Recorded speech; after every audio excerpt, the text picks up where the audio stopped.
கர்த்தருக்கு ஸ்தோத்திரம், மகிமை உண்டாவதாக. இந்த நாள் குறிதான வாக்குதத்தை நம்ம தியானம் எடுத்துக்கொள்ள போகிறோம்.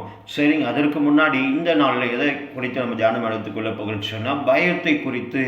இன்னைக்கு நம்மளுடைய வாழ்க்கையில் வாழ்கிறதான இந்த வாழ்க்கையில் அநேக விதமான பயம். யாரை பார்த்தாலும் பயம் சொல்ல, சில மனிதர்கள் செய்யக்கூடியதான காரியங்களை பார்த்தா நமக்கு பயம் வரும்.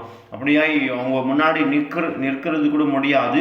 சிலர்களை பார்த்தாலே அப்படியாய் பயந்து நம்ம நிற்கிறதை பார்க்க முடியும். அவங்க என்ன செஞ்சிடுவாங்களோ, நம்ம குடும்பத்தை எப்படியா இந்த வெளி சூனியம் செய்வன கட்டுகள் இவைகளெல்லாம் செய்து நம்மளை என்ன பண்ணிடுவாங்களோ, ஒரு வேளை நம்மளை அழிச்சிடுவாங்களோ, நம்ம குடும்பத்தை அப்படியாய் ஒரு கவலையாக நம்ம போயிடுவோம் அப்படின்னு சொல்லி பயத்தோடு கூட நிற்கிறவர்களுக்கு இந்த நாளில் கர்த்தருடைய வார்த்தை அழகாய் சொல்லப்படுகிறது. சங்கீதத்தில் 56வது பாடல் பார்க்கும்போது 11வது வசனம் இப்படியாய் சொல்லப்படுகிறது: தேவனை நம்பியிருக்கிறேன், நான் பயப்படேன், மனுஷன் எனக்கு என்ன செய்வான் என்று சொல்லி அப்படியே சங்கீதக்காரன் தாவீது அப்படியே சொல்லுகிறார். யாரை நம்பி இருக்கிறாருங்க? தேவனை நம்பி இருக்கிறார்.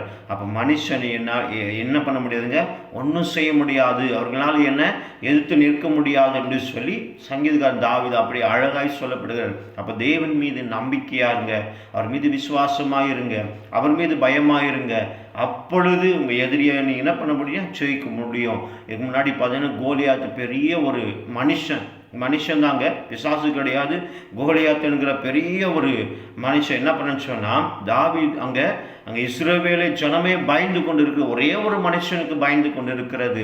ஆனால் நம்பிக்கை, தேவன் மீது நம்பிக்கை வைத்த, தேவன் மீது விசுவாசமாக இருந்த தாவீது என்ன பண்ணுன்னு சொன்னால், இவன் எம்மாத்திரம், என் தேவனுக்கு முன்பாக இவன் எம்மாத்திரம்னு சொல்லி மனுஷனை எதிர்த்து நிற்க என்ன பண்ணுற சொல்றேன்னா, அவர் கடந்து போகிறது, தாவீது கடந்து போகிறதை பார்க்கிறோம். கடந்து போகிறது மட்டுமல்ல, அவர் மரித்து சடலமாய் அவரை கொண்டு வரல. யாரை அப்படியா இங்கே தள்ளப்பட்டாருன்னு சொன்னால், கோலியாத்தை அங்கே தள்ளப்படுகிறதை பார்க்க முடிகிறது. ஆமாங்க, இந்த நாளில் இது பார்க்கிற நீங்கள் மனுஷனை குறித்து பயப்படுறீங்களா? பயப்படாதீங்க. நிச்சயமாகவே அவர் சொல்லுகிற வார்த்தை நம்பிக்கையாக இருங்க, அவர் மீது விசுவாசமாக இருங்க, தேவன் மீது நம்பிக்கையாக இருங்க, ஏசப்பா மீது நம்பிக்கையாக இருங்க, அப்பொழுது எல்லாமே வாய்க்கும் என்று சொல்லி இங்கே தாவீதுக்காரன் அழகாய் அங்கே கோலியாத்தை ஜெயிக்கிறார் இல்லையா? அந்த மாதிரி நீங்களும் ஜெயிப்பீங்க. வருகிற பயத்திலிருந்து ஆண்டவர் உங்களை விடுதலை ஆக்குவார். பயத்தோடு கூட இருக்கிறீங்க, நடுக்கத்தோடு கூட இருக்கிறீங்களா?